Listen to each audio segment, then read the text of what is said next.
বিশ্বের সবচেয়ে শক্তিশালী এআই চিপ নিয়ে যুক্তরাষ্ট্র আর চীনের টানাপোড়েনে এবার নতুন মোড় নিয়েছে। চিপ নির্মাতা প্রতিষ্ঠান এনভিডিয়াকে চীনে তাদের উন্নত এআই প্রসেসর বিক্রির সবুজ সংকেত দিয়েছে ট্রাম্প প্রশাসন। 13 জানুয়ারি এই তথ্য জানিয়েছে মার্কিন বাণিজ্য দপ্তর। তবে সঙ্গে কিছু শর্ত জুড়ে দিয়েছে যুক্তরাষ্ট্র। বিশ্বের শীর্ষ এআই চিপ নির্মাতা প্রতিষ্ঠান এনভিডিয়া একের পর এক আধুনিক সেমিকন্ডাক্টর বাজারজাত করছে প্রতিষ্ঠানটি। এর মধ্যে বিশ্বব্যাপী দারুণ সাড়া ফেলেছে H200 চিপ। প্রযুক্তি ও সামরিক সক্ষমতায় যুক্তরাষ্ট্রকে ছাড়িয়ে যাওয়ার শঙ্কায় চীনে এই পণ্য রপ্তানির ক্ষেত্রে ছিল নিষেধাজ্ঞা। এআই চিপ রপ্তানিতে নিষেধাজ্ঞা তুলে নিলেও কড়া শর্ত জুড়ে দিয়েছে ট্রাম্প প্রশাসন। এর মধ্যে অন্যতম সামরিক পণ্যের সংযুক্তিতে নিষেধাজ্ঞা এবং চীনা ক্রেতাদের কঠোর নিরাপত্তা ব্যবস্থা অনুসরণ। আর চীনের রপ্তানি থেকে প্রাপ্ত অর্থের 25% দিতে হবে মার্কিন সরকারের কোষাগারে।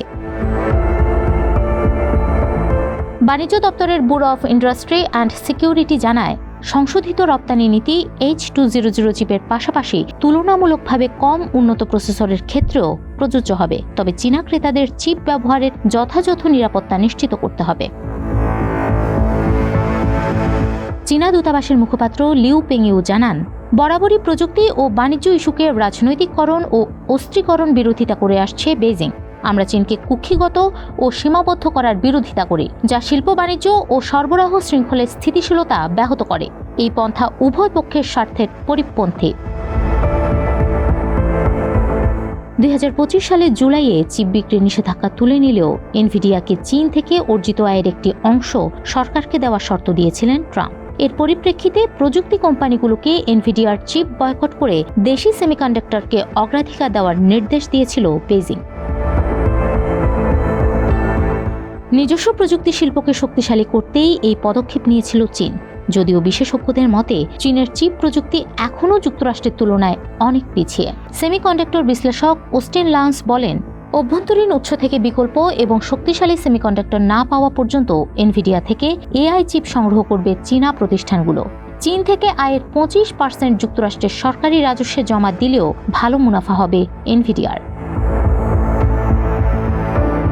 কাউন্টারপয়েন্ট রিসার্চের মার্ক আইনস্টাইনের মতে, এনভিডিয়ার রপ্তানি আয়ে মুনাফা অংশ আদায়ে ট্রাম্পের এই ব্যতিক্রমী প্রস্তাব অন্যান্য বাণিজ্য শুল্ক আলোচনার ক্ষেত্রেও নজির স্থাপন করতে পারে। এই শুল্ক মডেল অন্য খাতেও বিস্তৃত হয় কিনা এখন তা দেখার বিষয়।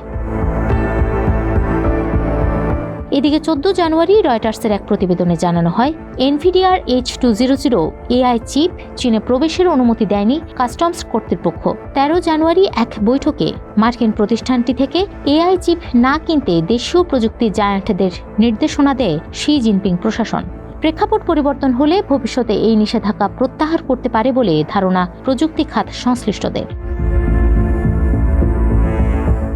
H200 চিপ এনভিডিয়ার ব্ল্যাকওয়েল প্রসেসরের চেয়ে এক প্রজন্ম পিছিয়ে। ব্ল্যাকওয়েলকে বর্তমানে বিশ্বের সবচেয়ে উন্নত এআই সেমিকন্ডাক্টর হিসেবে বিবেচনা করা হয় এবং এটি এখনও চীনে বিক্রির জন্য নিষিদ্ধ।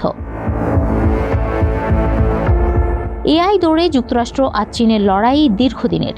এরই মধ্যে শক্তিশালী এআই চিপ রপ্তানির নিষেধাজ্ঞা প্রত্যাহার নতুন প্রশ্নের জন্ম দিয়েছে। ট্রাম্প কি তাহলে চীনের সঙ্গে সমঝোতায় যেতে চান, নাকি অন্য কোনো কৌশলে চীনকে পরাস্ত করার পরিকল্পনা আঁটছেন মার্কিন প্রেসিডেন্ট?